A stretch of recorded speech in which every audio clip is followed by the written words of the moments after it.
प्रेमी जी motivation channel पर सभी का स्वागत है। हम संसार के अंदर सभी लोग रहते हैं, साथ साथ में रहते हैं, लेकिन सबके जीने का तरीका अलग होता है। भले ही साथ में रहते हैं, लेकिन हम एक साथ जैसी जिंदगी, साथी जैसी जिंदगी नहीं जीते हैं, जिंदगी अलग अलग जीते हैं। तो क्या है कि किसी गांव में एक किसान रहता था, सबके साथ रहता था, बातचीत करता था, उठता बैठता था, व्यवहार था, आना जाना था, सब कुछ था। लेकिन क्या है कि उसके जीने का तरीका अलग था। तो क्या हुआ कि एक बार 12 साल का सूखा पड़ गया। तो उस समय ट्यूबवेल, इंजन की सुविधा नहीं थी, पंपन सेट की सुविधा नहीं थी, बादल के सहारे खेती की जाती थी। तो क्या हुआ, 12 साल का सूखा पड़ गया तो सभी नर नारी जो थे अपने घर पर बैठ गए, क्योंकि मेहनत करना व्यर्थ है, पानी नहीं बरसेगा तो फसल कहाँ से पैदा होगी, इसीलिए सबने मेहनत करना बंद कर दिया।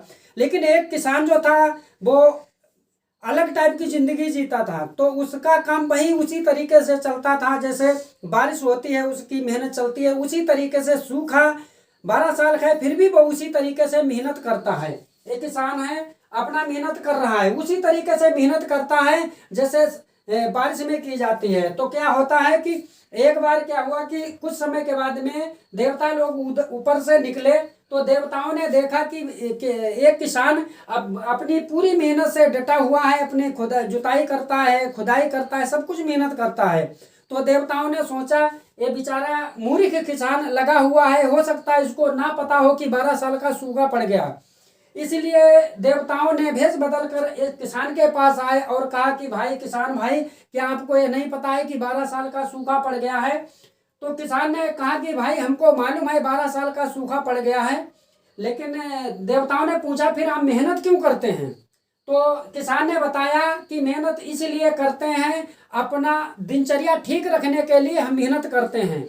हमें पता है कि 12 साल का सूखा पड़ गया है, ये तो बहुत लंबा सफर है, 12 साल का है, अगर 12 दिन हम काम ना करें तो मेरे अंदर आलस पैदा हो जाता है। आप सभी लोग भी अपना ट्राई करके देख सकते हैं, जान सकते हैं कि जो हम प्रतिदिन काम करने वाले, दिनचर्या अपनी रखने वाले, ठीक रखने वाले, अगर हम 2 दिन काम ना करें तो हमारे अंदर आलस पैदा हो जाता है। लेकिन वो तो 12 साल का समय है, कितना लंबा समय है। अगर कोई व्यक्ति 12 साल काम नहीं करेगा तो उसके अंदर कितना आलस हो जाएगा, उसका दिमाग कितना विफसनी हो जाए, वासनाओं से ग्रस्त हो जाएगा। तो किसान भी वही देवताओं को बताता है कि अगर 12 साल हम सूखा नहीं करेंगे तो हमको बहुत दिक्कत प्रॉब्लम होगी। 12 साल के बाद जब मेहनत करेंगे तो इसमें हाथों में दर्द होगा, देही में दर्द होगा, वो काम मेरा ठीक से दिनचर्या गड़बड़ हो जाएगी। क्योंकि बड़ी मुश्किल से हम कोई भी नियम, अपना कानून, कोई दिनचर्या अगर बनाते हैं, बड़ी मुश्किल, बड़ी मेहनत करनी पड़ती है। दिनचर्या बनाने के लिए भी हमको मेहनत करनी पड़ती है। जैसे हम बाजार जाते हैं ना, सब्जी लाते हैं, कपड़ा लाते हैं, कोई भी सामान लाते हैं तो पैसा तो देना ही पड़ता है, साथ में हमको मेहनत भी करनी पड़ती है। तो ठीक इसी तरीके से दिनचर्या जब हमारी बन जाती है उससे हमको लाभ होता है, फायदा होता है। लेकिन दिनचर्या बनाने से पहले हमको बहुत कड़ी मेहनत करनी पड़ती है। तो वही किसान देवताओं को बता रहा है कि भाई जो अगर 12 साल हम काम नहीं करेंगे, मेहनत नहीं करेंगे तो हमारा शरीर आलसी हो जाएगा और मस्तिष्क हमारा वासनाओं से ग्रस्त हो जाएगा, इसलिए मैं काम कर रहा हूँ। देवता वहां से चले गए। देवताओं ने अपने धाम में जाकर के सलाह की कि भाई प्रकृति की तरफ से हमको ये सेवा दी गई है कि आपको बारिश करना, किसान की काम है कि खेत में खुदाई करना, जुताई करना और मेहनत करना, फिर उसमें फसल उगाना। इसी तरीके से हम भी बादलों के किसान हैं, बारिश के किसान हैं, हमको भी मेहनत करनी, जो प्रकृति की तरफ से सेवा दी गई। तो अगर 12 साल हम भी अपना काम नहीं करेंगे तो हमारी भी दिनचर्या बिगड़ जाएगी, हमारे भी शरीर में आलस हो जाएगा, उसके बाद में दिमाग हमारा भी बेफसनी हो जाएगा। इसलिए हमको भी जब 12 साल के बाद पानी बरसेगा तो हमको भी दिक्कत और प्रॉब्लम आएगी।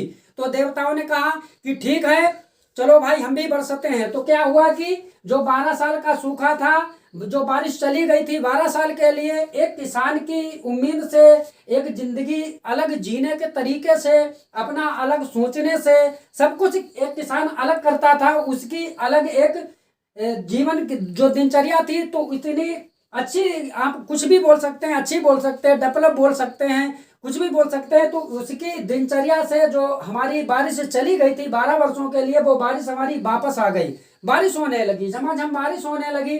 सारे नर नारी खुश हुए, प्रसन्न हुए, फिर वही जुताई खुदाई सभी किसान भाइयों की शुरू हो गई।